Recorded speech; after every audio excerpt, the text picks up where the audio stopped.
اعوذ باللہ من الشیطان الرجیم بسم اللہ الرحمن الرحیم الصلاۃ والسلام علیک یا سیدی یا رسول اللہ وعلی آلک و اصحابک یا سیدی یا حبیب اللہ۔ الحمدللہ لاہور شہر سے یہ 24واں پروگرام ہے اس عنوان پر کہ المسیح عیسیٰ بن مریم علیہ السلام اور 9/11۔ آج جمعرات 10 محرم الحرام 1443 ہجری ہے اور 19 اگست 2021 عیسوی ہے۔ تو 24ویں پروگرام میں اب بات آگے بڑھاتے ہیں کہ جی اس وقت جو سعودیہ عرب پہ آل سعود اور وہابی لوگ یہ حاکم ہیں، مکہ کے حاکم ہیں، سعودی عرب پہ قابض ہیں، ٹھیک ہے جی، ان کے حقائق سب سے پہلے شروع کرتے ہیں بیان کرنے، تاکہ مکہ کے حاکموں کے جو عقائد و نظریات ہیں ان کا جب نتھارہ ہو جائے گا، ایک یعنی کلیئرٹی آ جائے گی، تو پھر باقی لوگوں کی خدمت میں بھی ان کے مطابق ان کے لیے گزارشات پیش کر دی جائیں گی۔ ابھی آپ یہ دیکھیں کہ محمد بن سلمان MBS، اس نے اپنی جب 3ری سالگرہ منائی اپنے ولی عہد بننے کی، تو اس وقت اپریل 2020 میں MBS نے سعودیہ عرب سے فلاگنگ یعنی کوڑے مارنے کا قانون ختم کر دیا تھا۔ دنیا بھر کے اخبارات آپ اٹھا کے دیکھ لیں، سعودی عرب کا عرب نیوز بھی اٹھا کے دیکھ لیں، تو محمد بن سلمان کی 3ری برسی یعنی ولی عہد بننے کے 3 سال مکمل ہونے پر جو انہوں نے جشن منایا، تو اس میں وہ عورتوں کو ڈرائیونگ کی اجازت دینا اور وہ عورتوں کا یعنی مختلف معاملات میں شامل ہونا، اس کے ساتھ ساتھ اہم خبر یہ تھی کہ سعودیہ عرب سے کوڑے مارنے کی سزا کو ختم کر دیا گیا، ٹھیک ہے۔ اسی طرح آپ یہ بھی دیکھ چکے ہیں کہ یہ محمد بن سلمان ہی تھا جس نے دبئی کے حکمرانوں کے ساتھ مل کے 27 سے 35 مسلمان ملکوں کی فوج اکٹھا کر کے وہ جتھا بنا کے پاکستان کے سابقہ آرمی چیف راحیل شریف کو اس کا سربراہ بنا کے تو یمن پہ چڑھایا ہوا، ٹھیک ہے۔ اب بات یہ ہے کہ یہی سعودیہ جو مسلمانوں کو بتاتا ہے کہ وہ مکہ کا حاکم ہے، اور اسی نے 27 سے 35 ملکوں کی فوج بنا کے اسرائیل پہ تو نہیں چڑھائی، یمن پہ چڑھا دی ہے، تو کیا اسی بات کو اور اسی کوڑے مارنے کی سزا کو ختم کرنے کو آپ دیکھیں کہ کیا یہ اسلام کی خدمت ہے، کیا یہ مسلمانوں کی خدمت ہے، یا یہ جسد والوں کا ساتھ ہے؟ اچھا، اب آپ اس کو ایک اور زاویے سے سوچیں، تصور کر لیں، فرض کر لیں کہ خادم حسین رضوی صاحب ابھی زندہ ہیں اور وہ مکہ کے حاکم ہیں، اور اگر وہ مکہ کے حاکم ہوتے ہوئے شراب اور یہ اس طرح کے جناب کروز شپ، اور اس کا کروز شپ کا بھی آپ کو بتایا جائے گا، اس طرح کے کوڑے مارنے کی سزا کو وہ ختم کر دیتے، ٹھیک ہے، اور وہ خادم حسین رضوی صاحب اگر مکہ کے حاکم ہوتے ہوئے 35 ملکوں کی فوج کو یمن پہ چڑھا دیتے، تو پاکستان کے وہابیوں نے اور دیوبندیوں نے کیا کہنا تھا؟ انہوں نے یہی کہنا تھا کہ یہ حاکم اچھا بندہ نہیں ہے، یہ تو مسلمان بھی معلوم نہیں ہو رہا، کیونکہ یہ 35 ملکوں کی فوج کو جمع کر کے یمن پہ تو چڑھا رہا ہے لیکن اسرائیل پہ نہیں چڑھا رہا۔ تو لہٰذا اس وقت وہابیوں اور دیوبندیوں کے تاثرات کیا ہونے تھے اگر خادم حسین رضوی صاحب یہ کام کرتے؟ تو اب جب محمد بن سلمان وہابی ہوتے ہوئے یہ سب کام کر رہا ہے، تو پاکستانی وہابی اور دیوبندی کیوں خاموش ہیں؟ پھر گزارش ہے کہ ہم نے MBS کے نام کا کلمہ نہیں پڑھا، ہم نے کلمہ محمد الرسول اللہ صلی اللہ علیہ وآلہ وسلم کے نام کا پڑھا ہے۔ تو اس لیے اللہ کے واسطے اپنے ان موجودہ سیاسی اور مذہبی لیڈروں کے طلسم سے باہر آ جاؤ۔ یہ جادو کا دور ہے، یہ دجال کا دور ہے، جو کہ جادوگری میں بڑی مہارت رکھتے ہیں۔ دعویٰ ان کا یہ ہے کہ وہ موسیٰ کے پیروکار ہیں، لیکن حقیقت میں وہ جادوگر ہیں۔ یہ مختلف آپ فلموں میں اور یہ سمسن کارٹون میں جو دیکھتے ہیں کہ بہت سال بعد میں ہونے والے واقعات کو پہلے ہی وہ سمپسن کارٹون میں دکھا دیتے ہیں۔ یہ ثبوت ہے کہ وہ جادوگر ہے۔ جادو کے ذریعے سے وہ آنے والے حالات و واقعات کا وہ خبر لیتے ہیں۔ اب اس جادو کو اور جنات کو بھی انشاءاللہ اگر اللہ نے چاہا تو اگلے پروگراموں میں قرآن پاک کی آیات سے زیر بحث لائیں گے، تاکہ ہمیں یہ پتہ چلے کہ دجال اور یاجوج ماجوج اور ان کے ساتھی کیا ہیں اور آج کا مسلمان کیا کر سکتا ہے۔ ٹھیک ہے جی، تو بات یہ ہو رہی تھی کہ مکہ کے حاکم اگر سعودیہ عرب میں سے فلاگنگ یعنی کوڑے مارنے کے قانون کو ختم کر دیتے ہیں تو کیا یہ قرآن پاک کی آیت کا کھلا رد نہیں ہے، ضد نہیں ہے، تضاد نہیں ہے؟ قرآن پاک سے بالکل الٹ معاملہ نہیں ہے؟ یہی کام اگر خادم حسین رضوی صاحب نے کیا ہوتا تو فوری جناب وہابیوں نے ان پہ کفر کا فتویٰ لگا دینا تھا۔ اب وہ اپنی بار اپنے وہابی حکمرانوں پر خاموش کیوں ہیں؟ کیا آپ کو قرآن پاک سے ثبوت چاہیے؟ بالکل ثبوت موجود ہے۔ قرآن پاک کی انتہائی اہم صورت سورۃ النور، اور یاد رہے کہ اللہ نور السماوات کا ذکر سورہ نور میں ہے اور بعد میں ہے، جبکہ عورت کا ذکر اور زنا کا ذکر سورۃ النور کی ابتدائی آیات میں ہے۔ تو یہ بڑی قابل غور بات ہے کہ دل کا نور زنا سے بچنے میں ہے، اسی لیے سورۃ النور میں زنا اور کوڑے مارنے کی سزا کا ذکر ابتدائی آیات میں ہے۔ آپ کھولیے گا قرآن پاک باوضو ہو کے اور دیکھیے گا کہ سعودی حکمران کس طرح قرآن پاک کی کھلی خلاف ورزی کر رہے ہیں۔ کیونکہ ان کے پاس بھی بہت بڑی فوج ہے۔ انہیں پتہ ہے کہ اس وقت ہمیں مکہ کی حکمرانی سے ظاہری طور پہ کوئی ہٹا نہیں سکتا، کیونکہ ان کے ساتھ برطانیہ ہے، کیونکہ ان کے ساتھ امریکہ ہے، اور اب تو پچھلے کئی سالوں سے وہ بھارت کی فوجوں کے ساتھ مشترکہ جنگی مشقیں کر رہے ہیں۔ بھارت کے اخبارات اس بات کا ثبوت ہیں، سعودی عرب کے اخبارات اس بات کا ثبوت ہیں، اور پاکستانی فوج کو یہ بڑی اچھی طرح معلوم ہے کہ اب سعودیہ عرب بھارت کے اس طرح کھلی دوستی کا اظہار کر رہا ہے۔ سعودی فوجی بھارت سے تربیت لے رہے ہیں، سعودیہ کی فوجیں بھارتی فوجوں کے ساتھ مشترکہ جنگی مشقیں کر رہی ہیں، اور یہ سب حقائق پاکستانی فوج کو معلوم ہے۔ ٹھیک ہے، تو اب وہی وہابی قرآن پاک کی آیات کا کھلا انکار اور ضد کس طرح کر رہے ہیں وہ آپ سنیں۔ سورۃ النور آیت نمبر 2۔ ٹھیک ہے جی، اعوذ باللہ من الشیطان الرجیم، الزانیۃ والزانی فاجلدوا کل واحد منہما مئۃ جلدۃ ولا تأخذکم بہما رأفۃ فی دین اللہ ان کنتم تؤمنون باللہ والیوم الآخر ولیشہد عذابہما طائفۃ من المؤمنین۔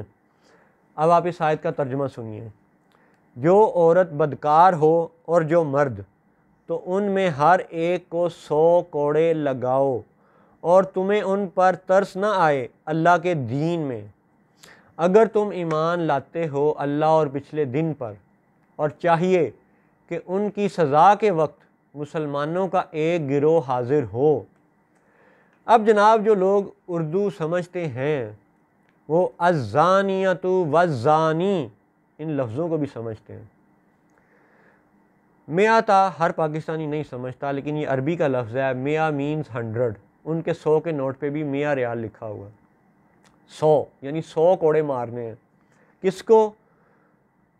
مرد کو بھی، عورت کو بھی۔ اور یہ بھی کہا گیا کہ وَلَا تَأْخُذْكُمْ بِهِمَا رَأْفَةٌ فِي دِينِ اللَّهِ، اور ان کو کوڑے مارتے وقت تمہیں ان پر ترس نہ آئے۔ یہ انسانی حقوق کی تنظیموں کے ہم باتیں ماننے کے پابند نہیں ہیں، ہم اللہ اور رسول کی باتیں ماننے کے پابند ہیں، یہی ہمارا دین ہے۔ پھر فرمایا کہ اگر تم ان کنتم تؤمنون باللہ والیوم الآخر، اگر تم یہ کرو گے تو مانا جائے گا کہ تم اللہ اور یوم آخر پر ایمان لاتے ہو، اور اگر تم یہ نہیں کرو گے بلکہ اس کی ضد میں الٹ کام کرو گے تو پھر تمہارا اللہ پہ ایمان لانا اور تمہارا یوم آخر پہ ایمان لانا یہ بھی مشکوک ہو جائے گا، اس پہ شک کیا جائے گا۔ یعنی خلاصہ یہ ہے کہ اگر تم عورت اور مرد کو کوڑے نہیں لگاؤ گے تو اللہ پہ تمہارا ایمان قابل قبول نہیں، روز آخر پہ تمہارا ایمان قابل قبول نہیں، ٹھیک ہے۔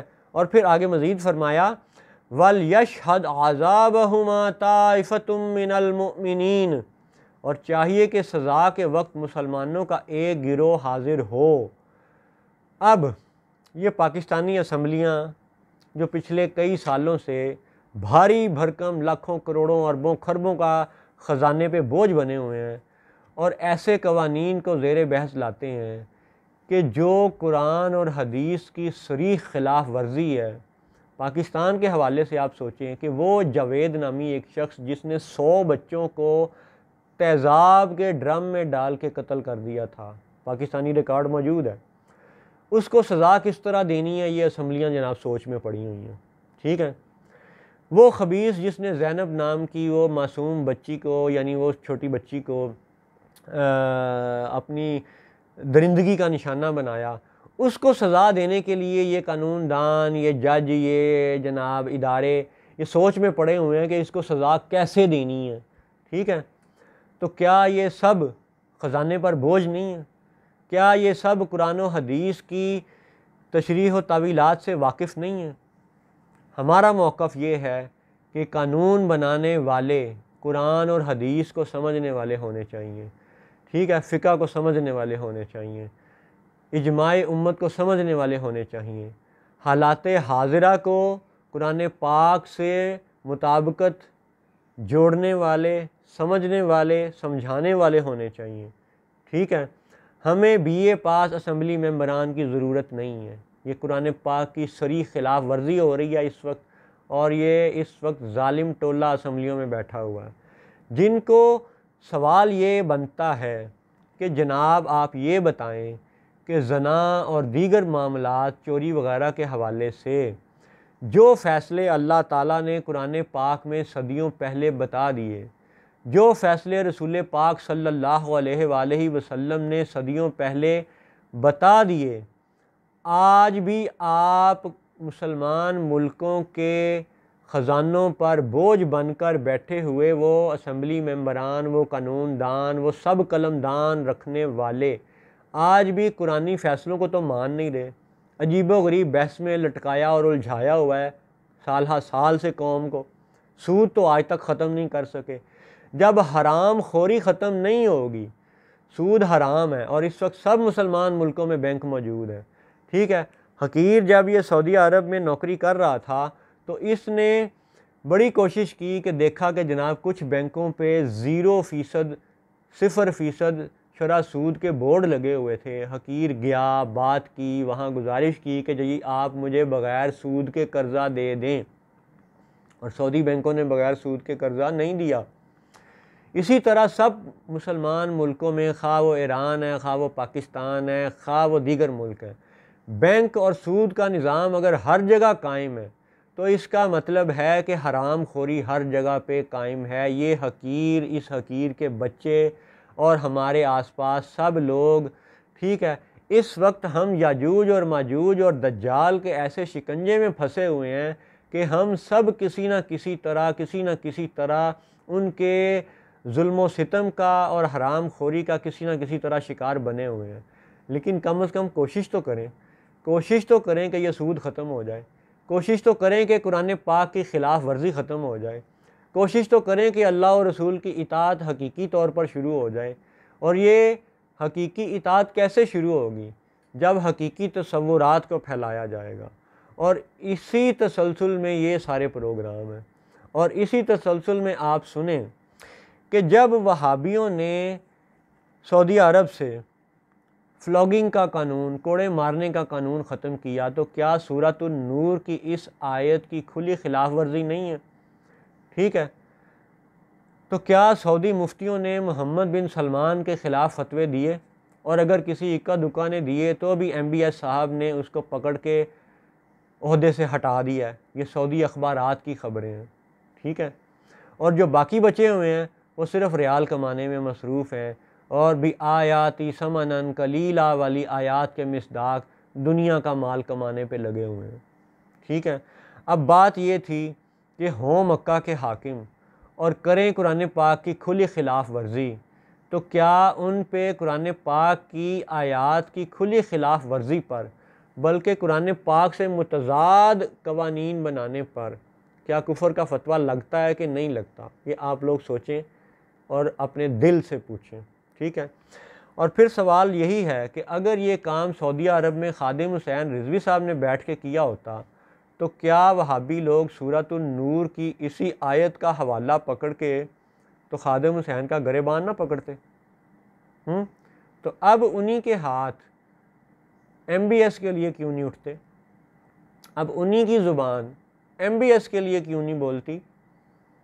کیا اب قرآن سعودی عرب پہ لاگو نہیں ہے؟ سبحان اللہ جی.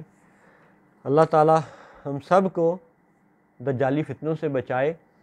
اور دوسری بات کہ جب اس کوڑے مارنے کی سزا کو ختم کیا جائے گا تو پھر آپ انتہائی اہم آیت سنیں قرآن پاک کی. یہی سورہ نور کی دوسری آیت میں ارشاد باری تعالیٰ ہے ان کنتم تؤمنون باللہ والیوم الآخر، یعنی کہ اللہ پر ایمان اور روز آخرت پر ایمان تمہارا اس صورت میں قابل قبول ہوگا کہ جب تم زانیوں کو ختم کرو گے، زانیوں کو سزا دو گے.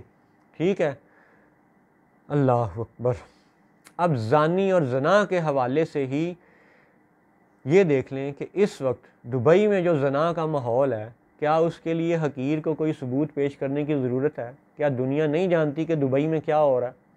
اور حالیہ جو انہوں نے مزید قوانین امپلیمنٹ کر دی ہیں صرف اس بات پر کہ جی ہم اسرائیل سے اتنے ارب ڈالر کے معاہدے کر رہے ہیں اور میمورینڈم آف انڈرسٹینڈنگ سائن ہو گئے ہیں اور اتنے ارب ڈالر ہماری معیشت میں آنے والے ہیں اور ہماری عوام بہت روٹی کھائے گی، بہت ترقی کرے گی، بڑا رزق آئے گا. اسی طرح عمان کیا کر رہا ہے.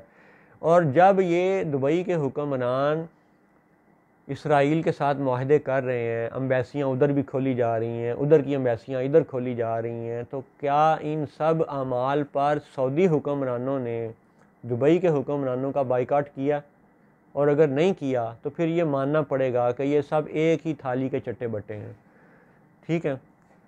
اب یہی جو محمد بن سلمان قرآن پاک کی آیات کی کھلی خلاف ورزی کر رہا ہے تو ماننا پڑے گا کہ اللہ پر اور روز آخر پر اس کا ایمان نہیں ہے. کیونکہ جب یہ کہتے ہیں کہ جی ہم امریکہ سے اور اسرائیل سے اتنے ارب ڈالر کے معاہدے کریں گے اور ہماری معیشت ترقی کرے گی، تو اس کا مطلب ہے کہ قرآن پاک کی پہلی آیت پر بھی ان کا اعتماد اور یقین اور ایمان نہیں ہے. کیونکہ قرآن پاک کی پہلی آیت میں یہ ہے الحمدللہ رب العالمین، کہ اللہ رب ہے. ٹھیک ہے، سب جہانوں کا. تو پھر جو اس وقت اسرائیل اور یاجوج ماجوج کے ساتھ محض اس لیے معاہدے کرنے پر آ گئے ہیں اور قانونی شکل دے رہے ہیں ان معاہدوں کو کہ جی معیشت ترقی کرے گی، تو اس کا مطلب ہے کہ ان لوگوں کو قرآن پاک کی پہلی آیت پر بھی اعتبار اور ایمان نہیں ہے. ان کو ایمان نہیں ہے کہ اللہ رب ہے، اسی لیے یہ معیشت اور اربوں ڈالر کے معاہدوں کے نام پر یاجوج ماجوج کے ساتھ جڑے ہوئے ہیں. ٹھیک ہے. اللہ اکبر.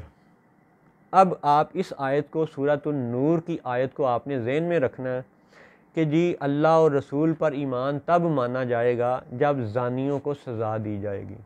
ٹھیک ہے جی. اب آپ اسی آیت کا تسلسل ایک اور دلچسپ آیت سے سنیں. بڑی ہی دلچسپ آیت ہے، بڑی ہی دلچسپ آیت ہے.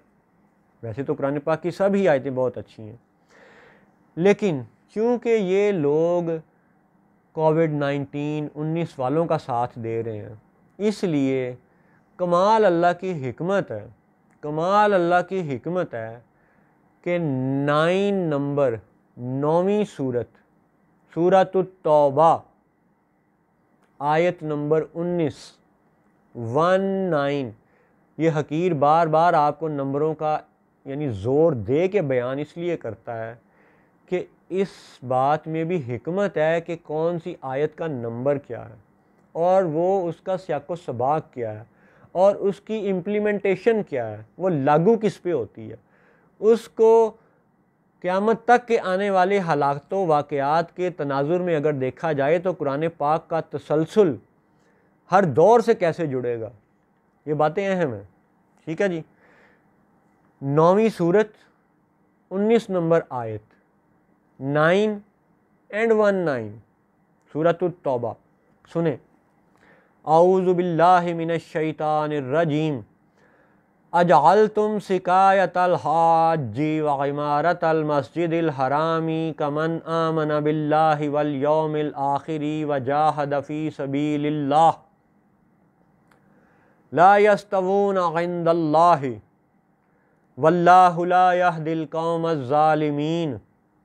اب اس کا آپ ترجمہ سنیں، بڑا ہی دلچسپ ترجمہ ہے۔ تو کیا تم نے حاجیوں کی سبیل اور مسجد حرام کی خدمت اس کے برابر ٹھہرا لی جو اللہ اور قیامت پر ایمان لایا اور اللہ کی راہ میں جہاد کیا؟ وہ اللہ کے نزدیک برابر نہیں، اور اللہ ظالموں کو راہ نہیں دیتا۔ اب یہ کمال آیت ہے اس سیاق و سباق میں کہ جو یہ کہے کہ نہیں جی مکہ کے حاکموں کو برا نہیں کہنا چاہیے کیونکہ وہ تو حاجیوں کا بہت اچھا انتظام کرتے ہیں، کیا جناب وہ خدمت کرتے ہیں حاجیوں کی، اور وہ کیا ہی شاندار خدمت کرتے ہیں۔ اب آپ نے زنا کی سزا کوڑے مارنے کو سعودیہ میں ختم کرنے کو بھی ذہن میں رکھنا ہے، ٹھیک ہے، اور وہ جو سعودی وہابی حکمران حاجیوں کی خدمت کرتے ہیں اس کو بھی ذہن میں رکھنا ہے۔ اور اب ان دونوں باتوں کی مطابقت آپ نے سورت نمبر 9 سورہ توبہ آیت نمبر 19 کی مطابقت میں اس کی تشریح و تعویل حقیقی طور پہ دیکھنی ہے، اور سوال اپنے دل سے پوچھنا ہے کہ اللہ تعالیٰ کیا ارشاد فرما رہا ہے۔ پھر سنیں، اجعلتم سقایۃ الحاج وعمارۃ المسجد الحرام کمن آمن باللہ والیوم الآخر وجاہد فی سبیل اللہ۔ تو کیا تم نے حاجیوں کی سبیل یعنی حاجیوں کو پانی پلانا اور مسجد حرام کی خدمت، خواہ وہ بڑی تعمیر ہے، ملٹی ملین ڈالر بلڈنگز کی تعمیر ہے یا بڑے بڑے سٹرکچر کھڑے کرنا، ٹھیک ہے، تو کیا تم نے حاجیوں کی سبیل اور مسجد حرام کی خدمت کو اس برابر ٹھہرا لیا ہے کہ قیامت پر اور اللہ پر ایمان لائے اور اللہ کی راہ میں جہاد کیا؟ یعنی 3 باتوں کا ذکر ہے، اللہ پر ایمان، قیامت پر ایمان اور جہاد۔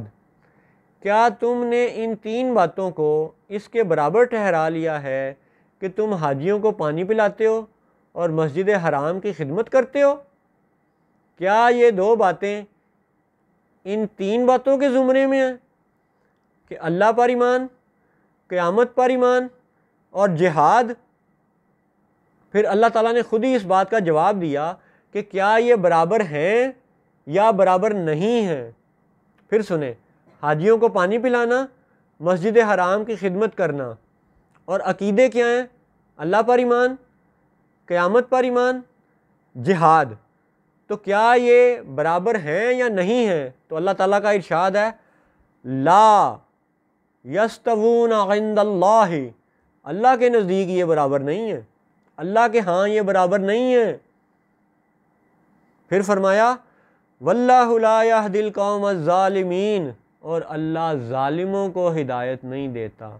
اور یہ 19 نمبر آیت ہے، 19 والوں کے لیے ہے، 19 والوں کا ساتھ دینے والوں کے لیے ہے، کیونکہ ان کا یہ دعویٰ ہے کہ وہ حاجیوں کو پانی پلاتے ہیں، وہ مسجد حرام کی خدمت کرتے ہیں، اس لیے وہ یہ کہتے ہیں کہ ہم تو جی اللہ کو بھی مانتے ہیں، قیامت پر بھی ایمان لاتے ہیں، اور ہم جہاد بھی کرتے ہیں۔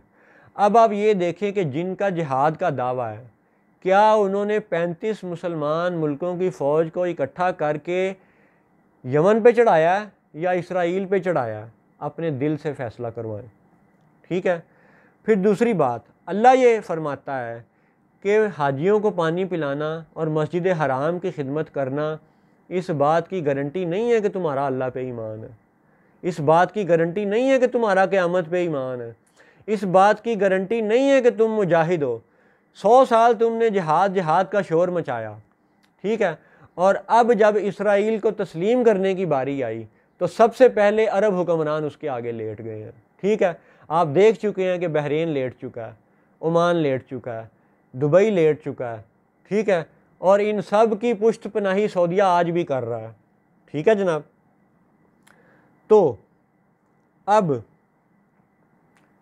پھر بات سنیں 9 نمبر سورت آیت نمبر 19 اور موازنہ آپ پھر کریں سورۃ النور آیت نمبر 2 سے، ٹھیک ہے۔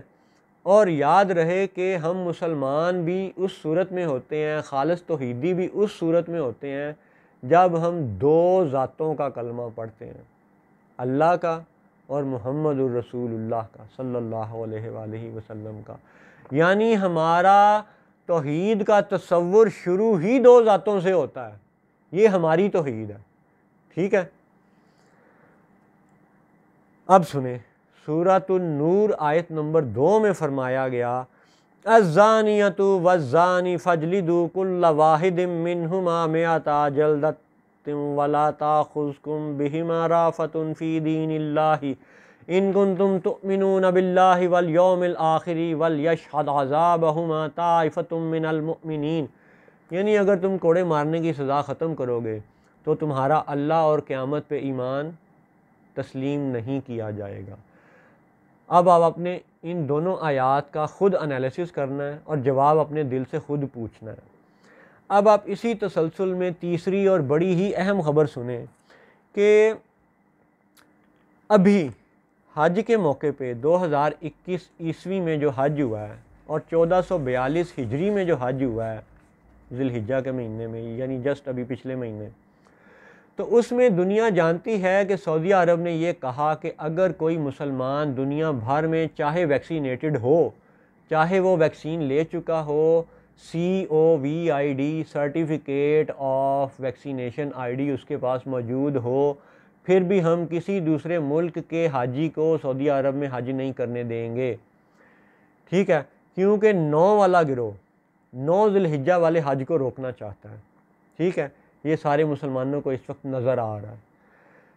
تو وہ جنہوں نے کووڈ سرٹیفکیٹ کے باوجود کسی غیر ملکی کو سعودیہ میں حج کے لیے نہیں آنے دیا، ٹھیک ہے، یہ وہی سعودی ہیں جو اس وقت ویکسینیشن کے سب سے بڑے علمبردار بنے ہوئے ہیں اور دھڑا دھڑ ٹھیک ہے جی لوگوں کو ویکسین لگا رہے ہیں۔ ان کو یہ یاد نہیں ہے کہ دجال جو ہے وہ مسیحا بن کے آئے گا، وہ ڈاکٹر بن کے آئے گا، اور جب اس نے اپنی مسیحائی دکھانی ہے تو کیسے دکھائے گا؟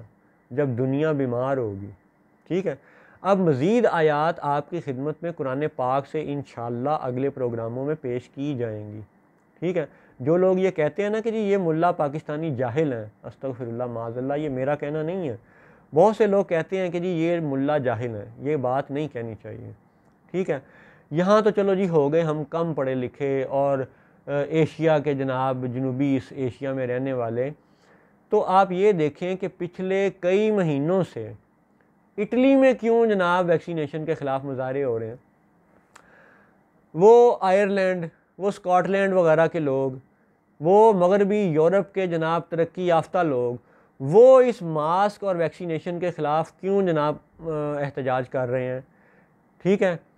فرانس جیسے ملک میں جو بڑا ترقی یافتہ شمار ہوتا ہے، فرانس میں کئی ہفتوں سے ویکسینیشن کے خلاف ہنگامے کیوں ہو رہے ہیں، ٹھیک ہے، جرمنی میں کیوں ہو رہے ہیں، یورپ کے اور بھی کئی حصوں میں کیوں ہو رہے ہیں اور مسلسل ہو رہے ہیں، تو کیا آپ ان کو بھی اسی طرح جاہل کہیں گے جس طرح آپ پاکستانی یعنی داڑھی والوں کو جاہل کہتے ہیں؟ پھر بات سنیں کہ سعودیہ وہ ہے جو ویکسینیشن کو دھڑا دھڑ لگا رہا ہے اس نام پہ کہ جی ہم تو عوام کی خدمت کر رہے ہیں، ہم تو عوام کو صحت دینا چاہتے ہیں۔ چلیں جی مان لیا آپ صحت دینا چاہتے ہیں، لیکن حج پہ آپ نے جو کیا اور پھر مشاعر حرم کو الکوحل والی دوائیوں سے دھویا، اور پھر آپ نے اسی یعنی اسٹیریلائزیشن اور صفائی کے نام پہ مسجد نبوی سے ریاض الجنت کی نشانیوں کو ختم کر دیا، ٹھیک ہے، یہ سب آپ کے وہ جرائم ہیں جو جرائم ہیں، ٹھیک ہے، بہانہ وائرس کا ہے۔ تو اب اسی سعودیہ کی آپ مزید سنیں کہ وہ سعودیہ